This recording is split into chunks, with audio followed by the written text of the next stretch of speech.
हरियाणा सरकार में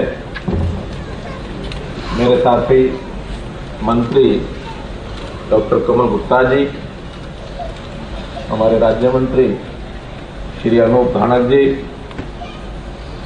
बरवाला विधानसभा क्षेत्र से हमारे विधायक श्री जोगीराम सिहाग जी,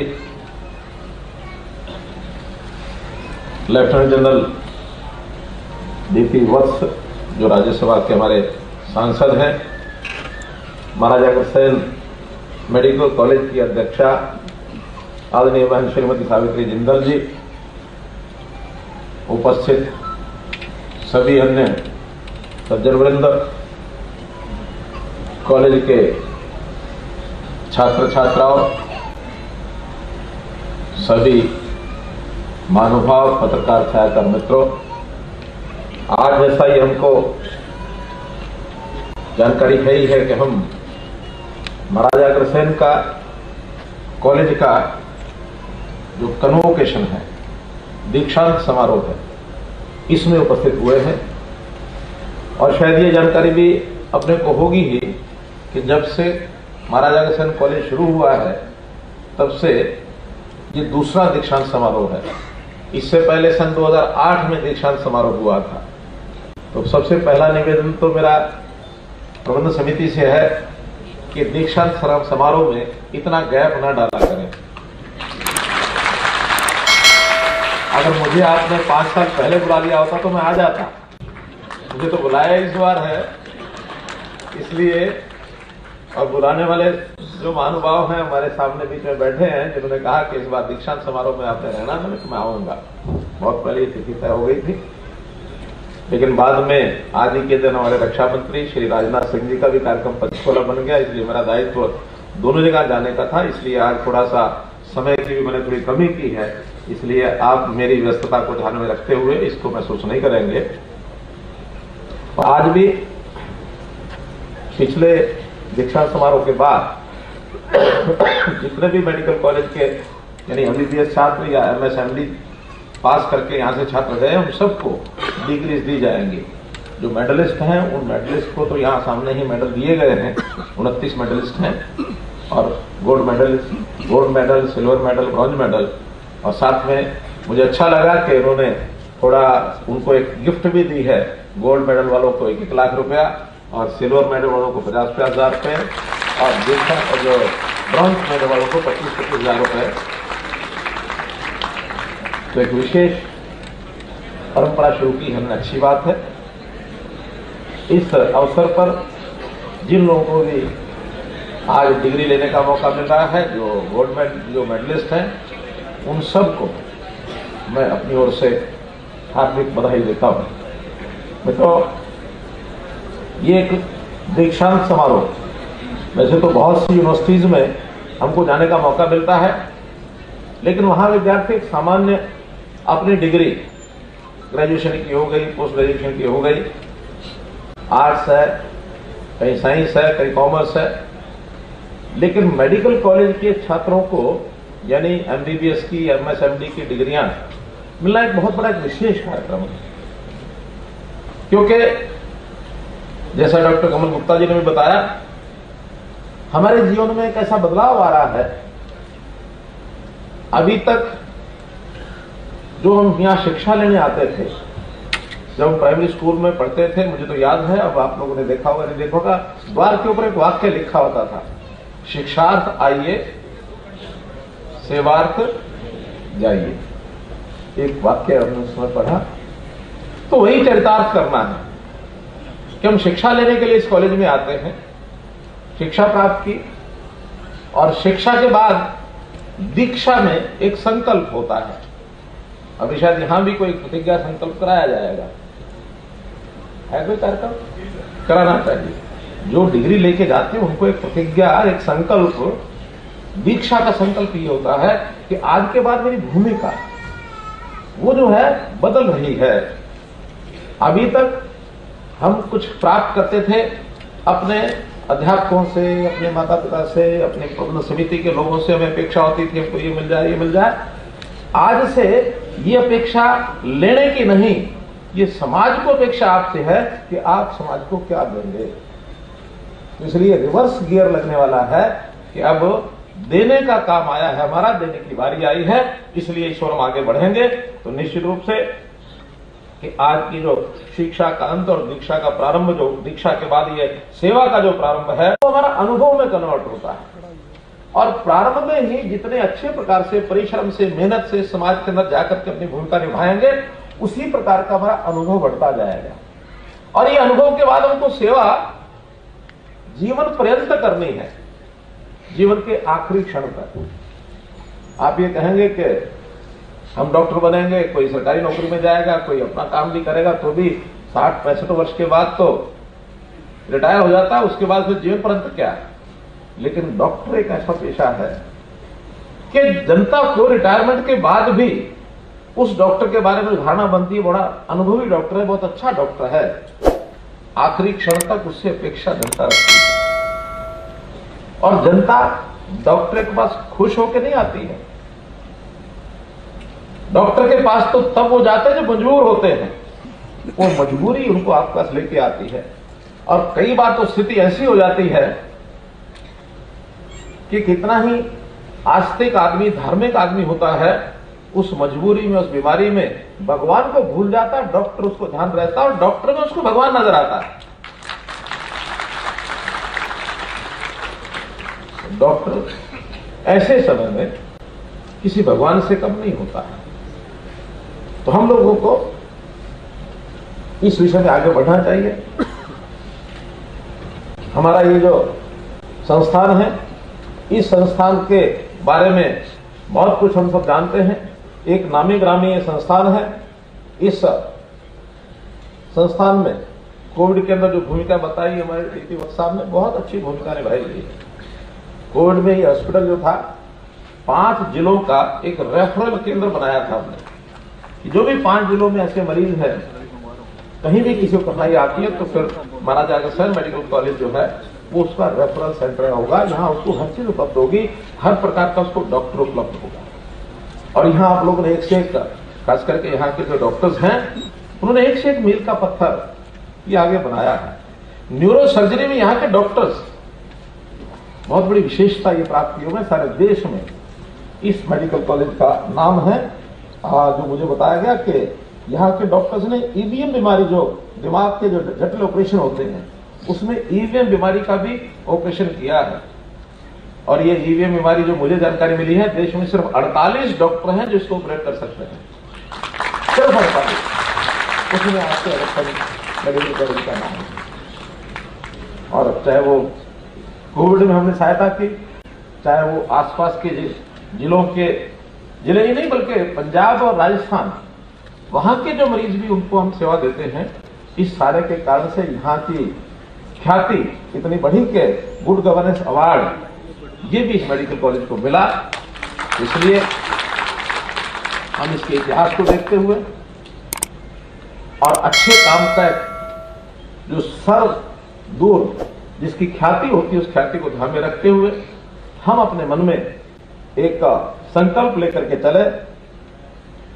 कोई चीज न्यून भी है तो उस न्यून बात को भी ध्यान न करते हुए हम अच्छा क्या कर सकते हैं, ये संकल्प अपने लेना चाहिए।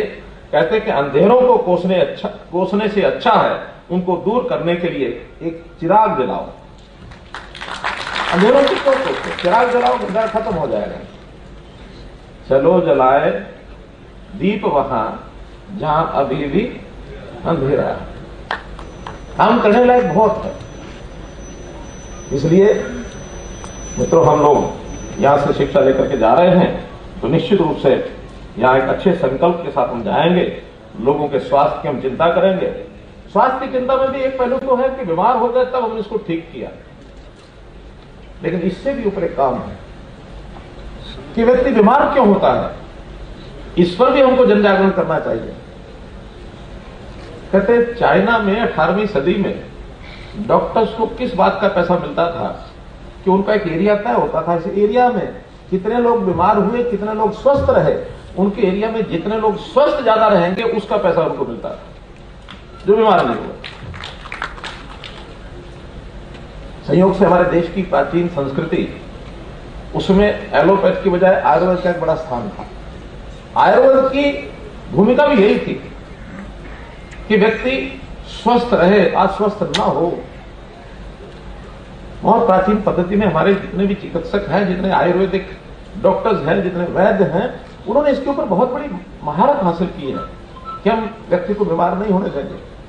प्रधानमंत्री जी ने आज भी अभी जो वेलनेस सेंटर्स की कल्पना की है वो इसलिए की है कि जगह जगह वेलनेस सेंटर्स हों, अर्थात वहां उनके खाने पीने का ध्यान रखा जाए, वहां उनको योग सिखाया जाए, प्राणायाम सिखाया जाए।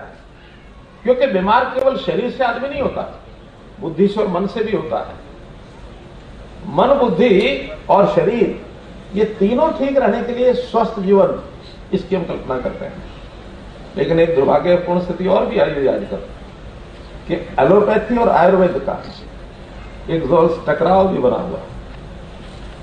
वो कहते हैं हम ठीक हैं, ये गलत है, वो कहते हैं हम ठीक हैं, ये गलत है। लेकिन मैं एक इस प्रकार के वातावरण में जिसमें आपने शिक्षा ली है, आपका ये जो कॉलेज है, मैं कह सकता हूं कि भारतीय संस्कृति के साथ जुड़ा हुआ कॉलेज है, तो यहां से ये भी संस्कार मिलना चाहिए कि हम इस टकराव में नहीं फंसेंगे कि आयुर्वेद अच्छा है कि एलोपैथी अच्छा है।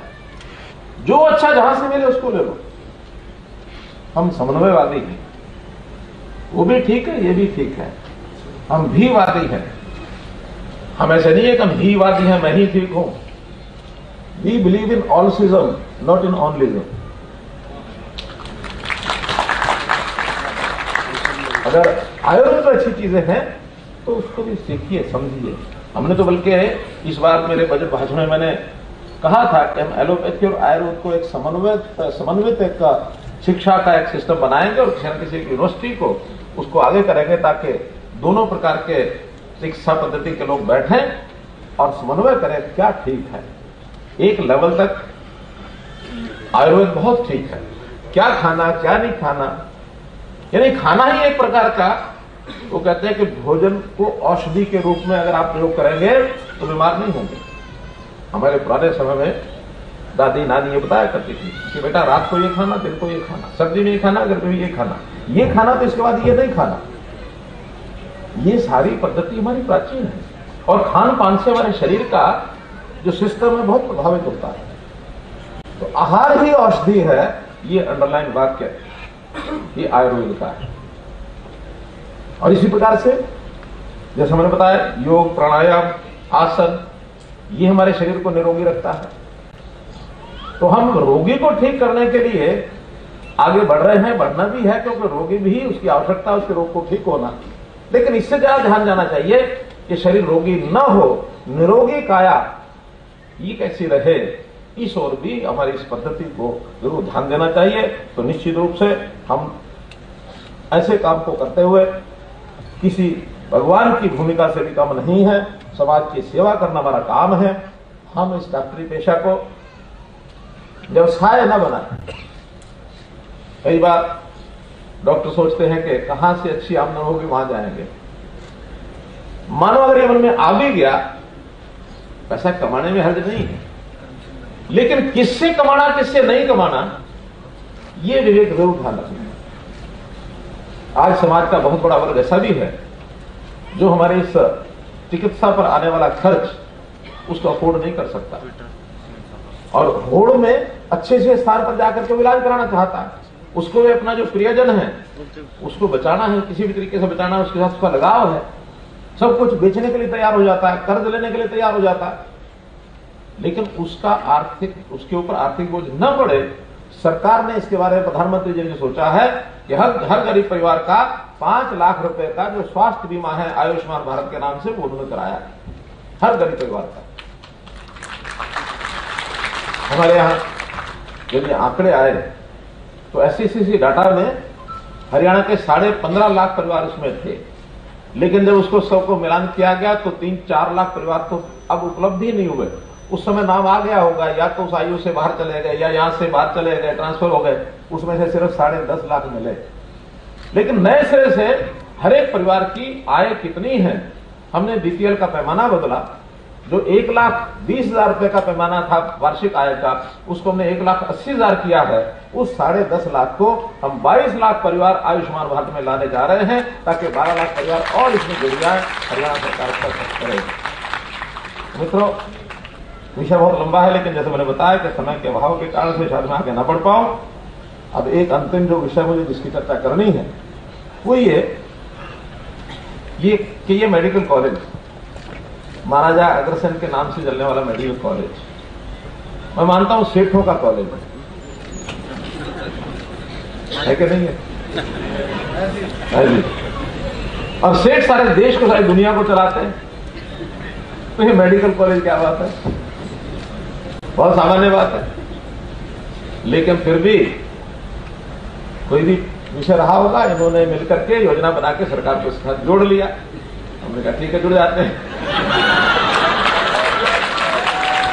तो ये था कि सेठ मिलकर के हरियाणा के 20-22 मेडिकल कॉलेज चला देते हैं, लेकिन हमने वो काम इनका पूरा किया और 2015 में आते ही घोषणा की थी कि जिले में, हर जिले में एक मेडिकल कॉलेज हम खोलेंगे, क्योंकि उस समय मात्र 7 मेडिकल कॉलेज हरियाणा में थे, 3 सरकारी, 3 प्राइवेट और एक ये गवर्नमेंट एडेड, जिसमें सिर्फ 700 छात्र ही एमबीबीएस के उनकी संभावना थी हर वर्ष निकलने की। निकलते ही थे, तो एडमिशन इतना होता तो निकलते ही थे। हमने जब उसको संकल्प को आगे बढ़ाया तो इस पिछले 8.25 सालों में हमने 6 मेडिकल कॉलेज और चालू कर दिए हैं, 3 सरकारी और 3 प्राइवेट। अब 13 मेडिकल कॉलेज हो गए हैं। और उस समय जो 700 मेडिकल कॉलेज थे, 700 छात्र निकलते थे, और वो भी, उसमें भी 700 के साथ एमडी के जो छात्र थे वो भी 200 कुछ छात्र वो भी उसमें आते थे। अब उनकी संख्या 1685 एमबीबीएस की हो गई है और 510 पीजी के कोर्स रहते हैं, 7 की जगह 13 होने के बाद। और यही नहीं, 8 मेडिकल कॉलेज हमारे पाइपलाइन में। जब ये 8 मेडिकल कॉलेज भी 2 साल में, 3 साल में जब 20 कंप्लीट हो जाएंगे, छात्र एडमिशन लेने लग जाएंगे, तो हर वर्ष 2635 एमबीबीएस के छात्र ये एडमिशन लेंगे। तो इस प्रकार का विस्तार सारे प्रदेश में हम करने जा रहे हैं, क्योंकि पूरे प्रदेश की आबादी वो जो आज 2,80,00,000 के लगभग है, और WHO के जो पैरामीटर्स हैं, 1000 आबादी पर 1 डॉक्टर, तो 1000 आबादी पर 1 डॉक्टर अगर होगा तो हमको 28,000 डॉक्टर चाहिए। 28,000 डॉक्टर की बजाय आज हम प्राइवेट और सरकारी सब मिला लें तो 12-13,000 डॉक्टर अभी हैं। आज से 2 साल पहले की एक फिगर है, हो सकता है 500 और बढ़ भी गए हो, 13,000 हो गए होंगे, 13.5 हो गए होंगे, 50% पर है। 28,000 डॉक्टर अगर करने हैं तो हम सोचते हैं कि हर वर्ष हमको 1500 से 2,000 डॉक्टर अपने खड़े करने पड़ेंगे हरियाणा के। अब 2600 अगर आएंगे तो ये भी ठीक है कि क्योंकि देश में हमारे डॉक्टर्स की, इंजीनियर्स की, टेक्नोक्रेट्स की बहुत डिमांड बढ़ी हुई है। अच्छा है अगर हमारे यहाँ का कोई टेक्नोक्रेट, कोई और डॉक्टर, कोई इंजीनियर विदेश में जाता है और विदेश में काम करके और इस देश को लाभ पहुंचाता है, इस देश को लाभ होता है, ऐसा नहीं होता है, लेकिन उस कॉस्ट पर ना हो कि हम अपनी जनता को छोड़ दें और बाद में विदेश में चले जाएं।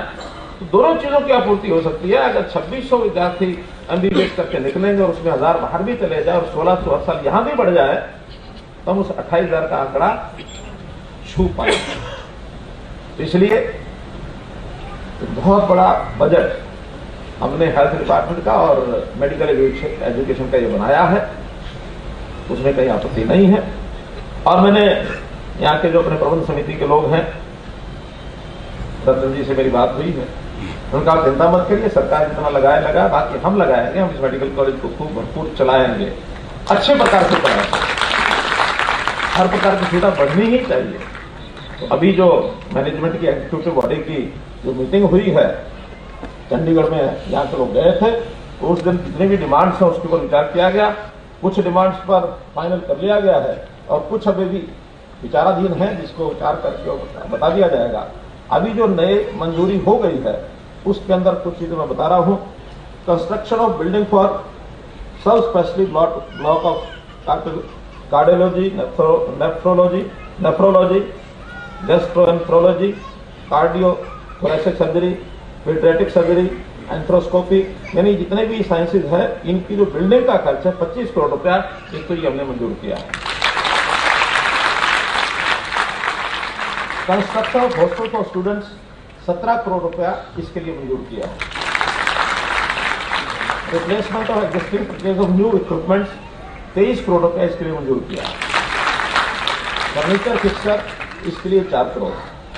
Other infrastructure facility as per NMC requirement from time to time 12.5 crore. इस प्रकार से 81 करोड़ रुपया ये हमने इसे मंजूर कर दिया है। इसके अलावा भी जो आज डिमांड बताई गई है उसके ऊपर सानुभूति विचार करके और इसको हम आगे बढ़ाएंगे। लेकिन फिर मैं कह रहा हूं, मेरी अपेक्षा ये है कि समाज जिस प्रकार के समाज की स्थिति होती है उसी प्रकार की अपेक्षाएं होती हैं। इस समाज से हमको बहुत अपेक्षाएं हैं और मैं समझता हूं कि ये समाज और हरियाणा सरकार अलग अलग नहीं है। वहां से यहां और यहां से वहां जितना आदान प्रदान ज्यादा होगा उतना प्रदेश आगे बढ़ेगा, समाज आगे बढ़ेगा, सारी संस्थाएं आगे बढ़ेंगी। बहुत बहुत धन्यवाद।